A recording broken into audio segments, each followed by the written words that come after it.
So this lecture is on the geography and the political situation at the time of Christ's ministry. And if you love geography, if you love that kind of stuff, I was a social studies teacher, so I'm interested in that as well. But if you're not, it's important to understand the world in which Jesus was born and lived. If you don't have an understanding of um,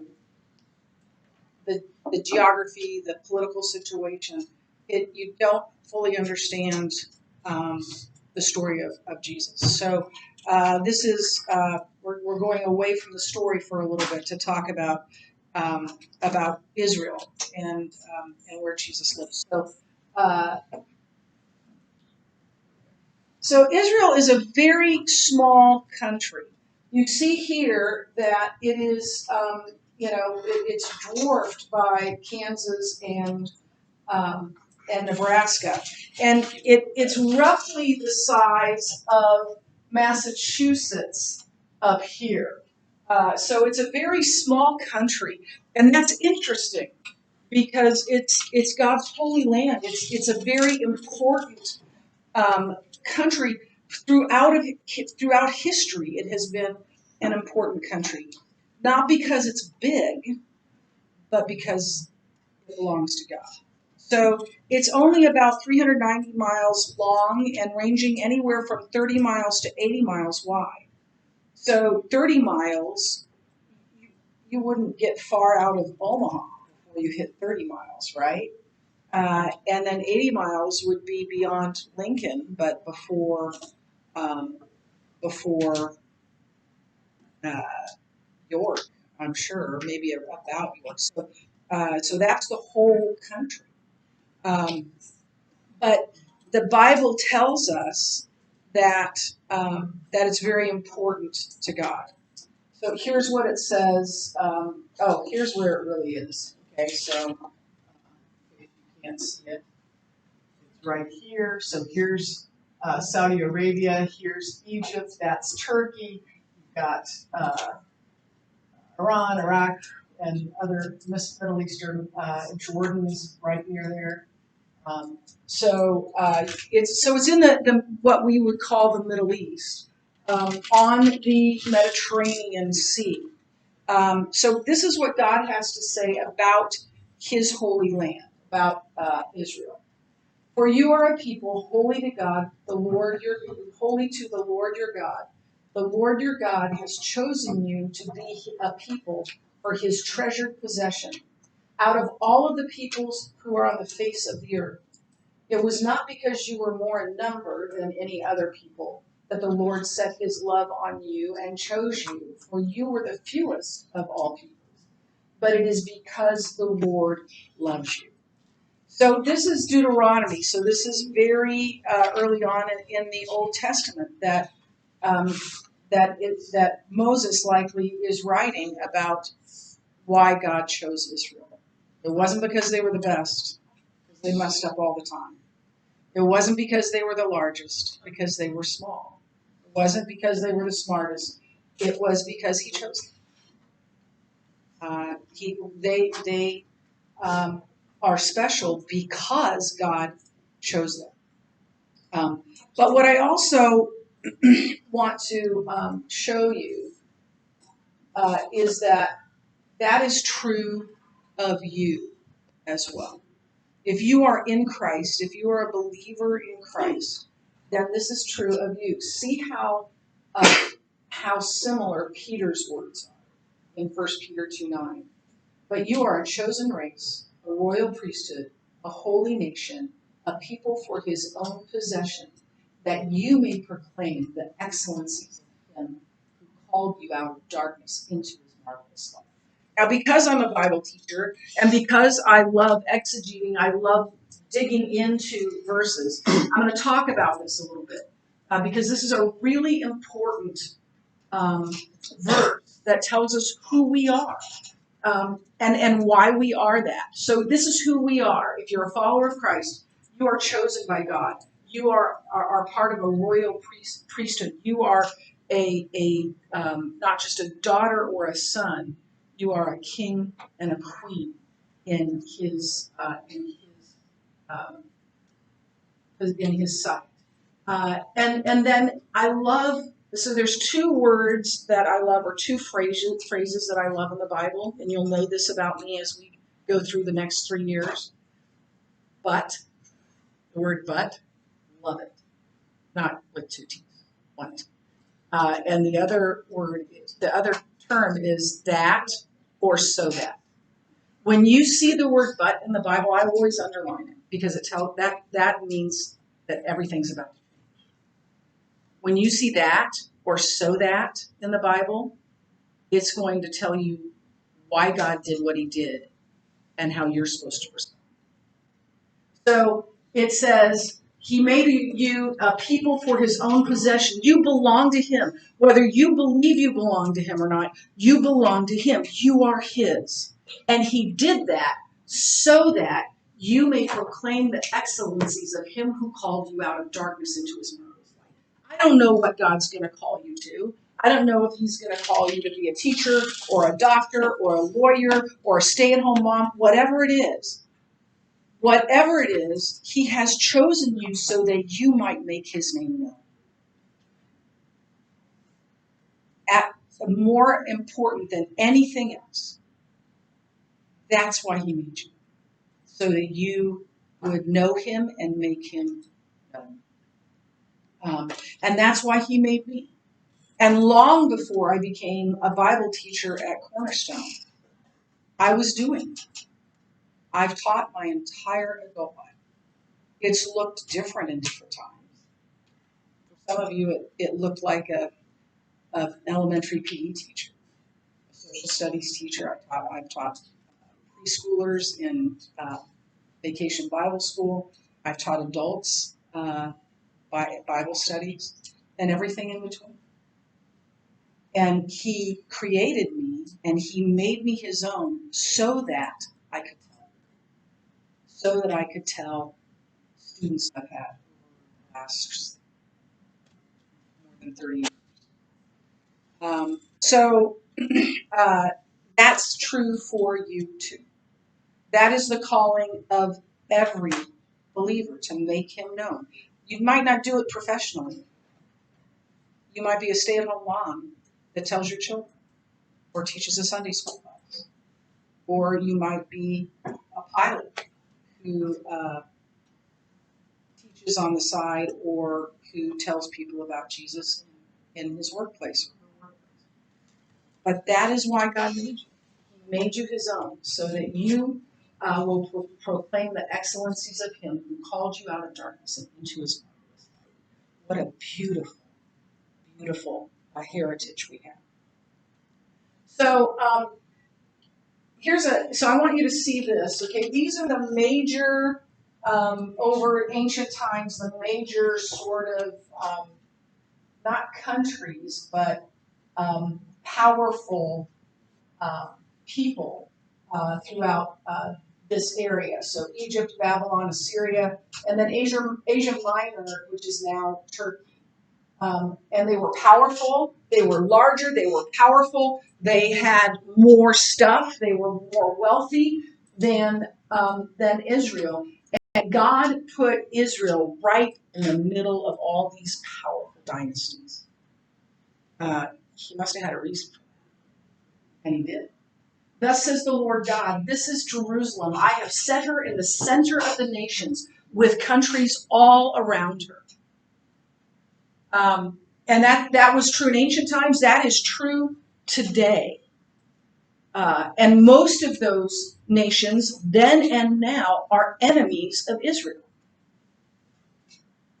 Why would God do that?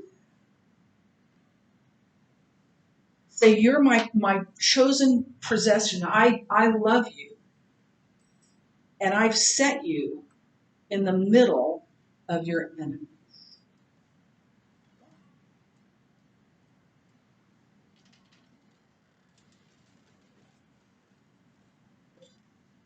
What does he want him to do? Yeah, Jordan. Tell of his excellencies, right? Yeah. tell of what he's done for them. So they're surrounded by enemies, but God did that on purpose so that they may proclaim the excellencies of the Lord to the nations.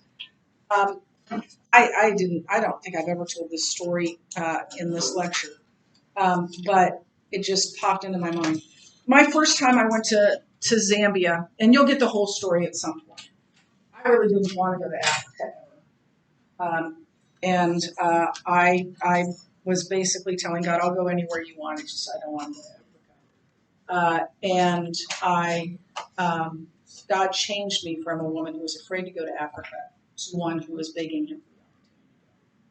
And it's a long story. You'll hear it over the time I teach you.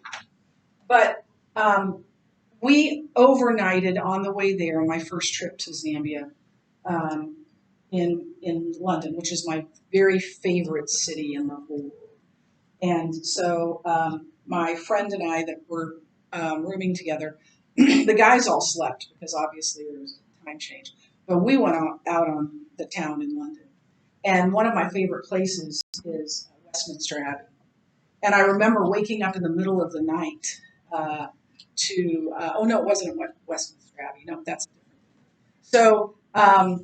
So I went to Westminster Abbey, and I went. I was just beautiful. We went through the whole thing, and then the last thing I saw as I walked out, there are people's graves underneath Westminster Abbey, and they have a little stone there where they're buried.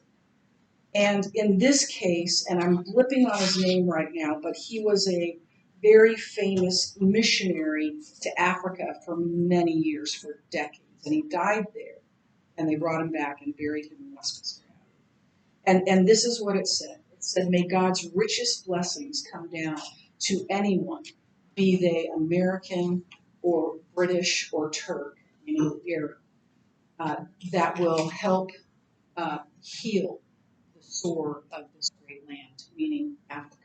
And here I am reading this, and I'm just about to get on the plane. And that's what God calls us to do, is to go to the nations and tell them about Jesus. And that was why he created Israel, that so that his son could come and we could proclaim to the nations who he is. So let's talk about some physical features. Israel has a very varied climate.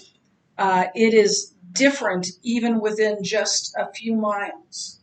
You've seen how small it is, right? And you have everything from snow on Mount Hermon, and then the tropical Dead Sea area. It can be snowing on Mount Hermon, and it can be 100 degrees, just not that far away south at the Dead Sea.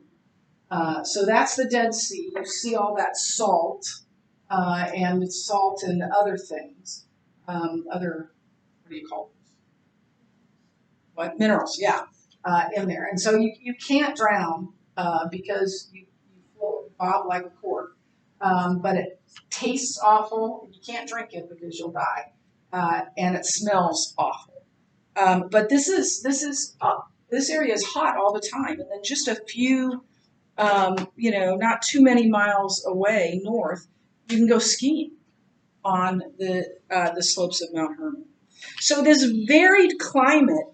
It's one thing to see those kinds of extremes in a large country like ours, right? So my youngest sister lives in Orlando, and she says that people say that Florida doesn't have seasons. She says no. Florida has 4 seasons: summer, and Hades. And Hades is summer, right? And she hates it in the summer because it's so hot and so humid. But it's one thing to say, okay, so you're going to go to Minnesota, and in Minnesota it's going to be 40 degrees below zero, and you go down to Florida and it's 70 degrees, but we have a huge country, right? This is a tiny country where they have that kind of variation there. And then, oops, I'm sorry.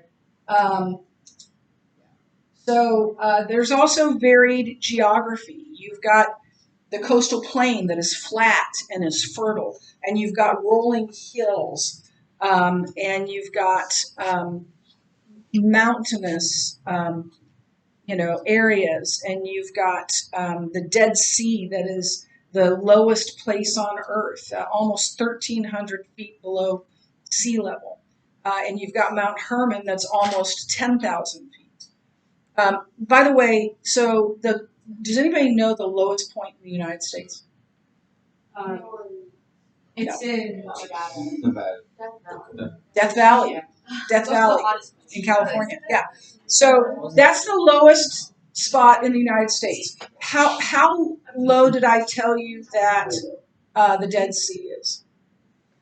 1,300 feet below sea level. Death Valley is 280 feet below sea level. So it's far lower than any other place in the United States. And then there's varied crops. These are pomegranates. Anybody ever had pomegranates? Yeah. They're yummy. They're so hard to get at, though, right? But it's worth it. It's worth it.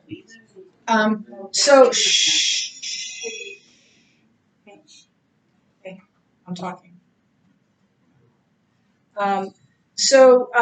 They have Jaffa oranges are only grown in Israel, and they are prized for that. They have bananas, they have grapes, cucumbers, almost any type of vegetable, and nowhere else on earth is in such a small area do you have this kind of variation of what can be grown there.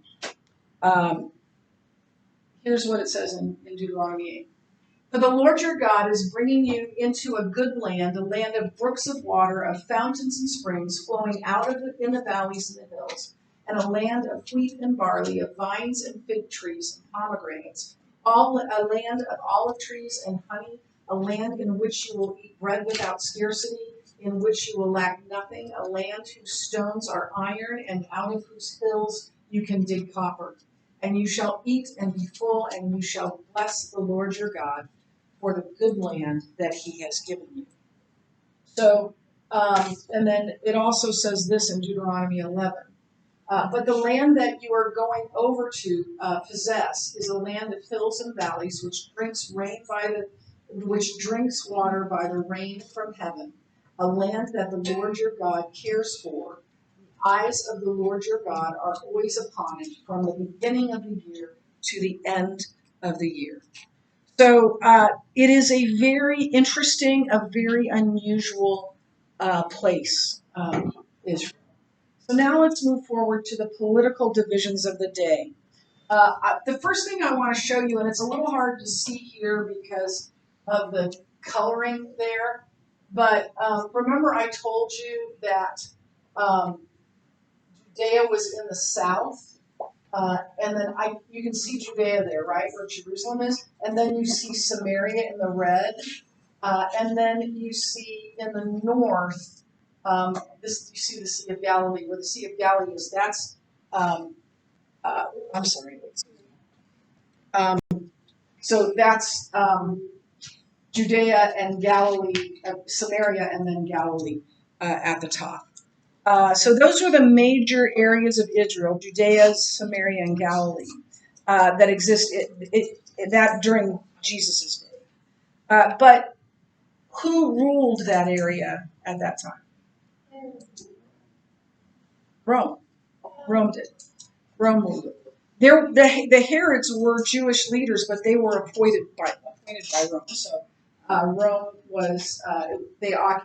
occupied that area. So you've got Judea and Samaria, you've got Galilee and Perea. And why doesn't it show Perea?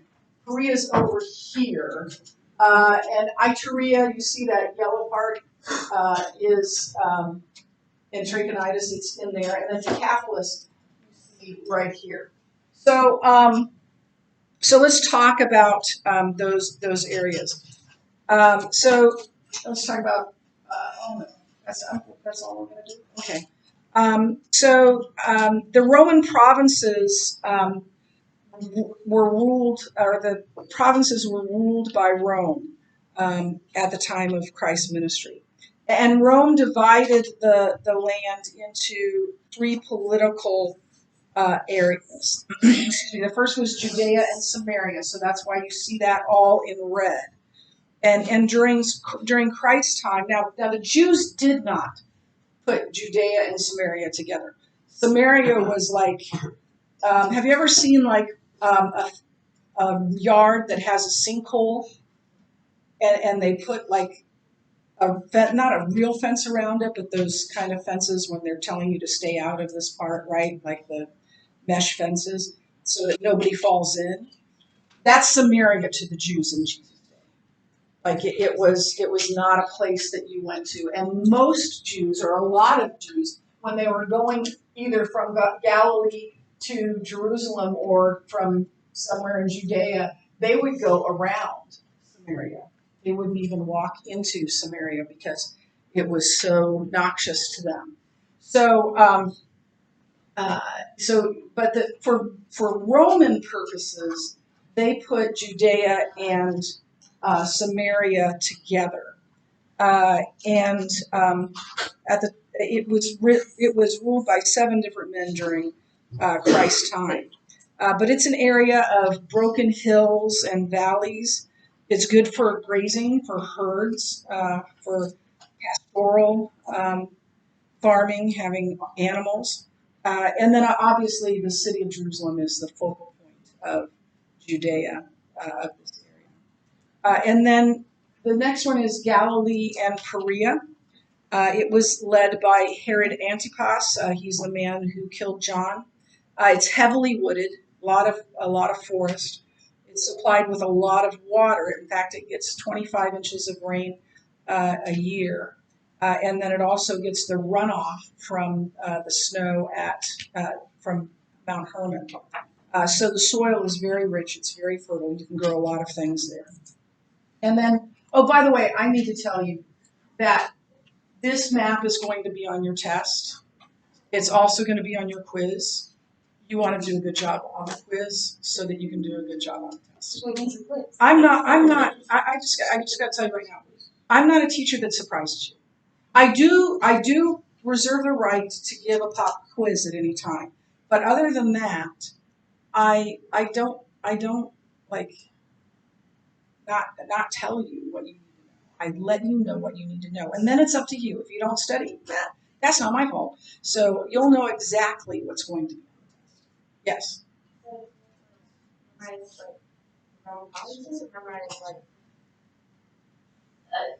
when you do this quiz, which will be on Monday, then it's similar to this. The quiz is Monday. The quiz, this quiz that you do open book. Yeah. Yeah. Okay. You'll be fine. I'm not going to surprise you. I promise. Unless it's a pop quiz, I can do that. Okay, so then the next thing is we did Judea and Samaria. We did Galilee and Perea. And so now we're on Iturea and Trachonitis. And that's north of Galilee. That was northern Galilee. And Trachonitis, which sounds like some sort of dread disease, but was located northeast of the Sea of Galilee. So the Sea of Galilee is right there. So north and east was Trachonitis. And because the Itureans were nomads, it's difficult to specify precisely where they lived. You know what a nomad is? What's a nomad? Yeah. Right. They don't have defined borders. So that's why that's a circle, because they lived somewhere in there. They moved around in that circle. So that, and yet you need to remember that that is the Iturians that were nomads. And then Decapolis was a conglomeration of 10 cities. It was kind of it wasn't really a Roman province. It was partially under Roman control, but it was like 10 cities that came together to be what? You will never get them like that. No, someone has to walk. I know you won't get them like that because they take off like this. They take off like this. You got to do this. That's what you're going to do. No. That's not going to work. It's not gonna work. Trust me, I have many kills in my lifetime with my bare hands. Okay, so let's get back to this, please. Let's get back to this. I'm going to stop this for a second.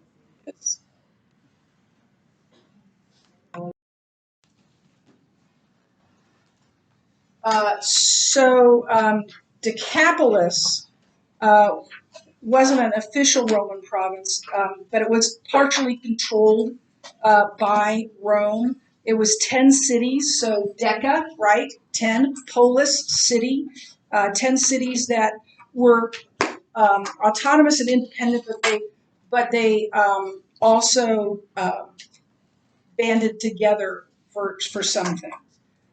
They were connected to one another, but Rome had some influence, some control. Okay, we will stop there. We'll do the geography on Monday. We'll do your quiz, and I think I can safely say that your test will be on Friday of next week.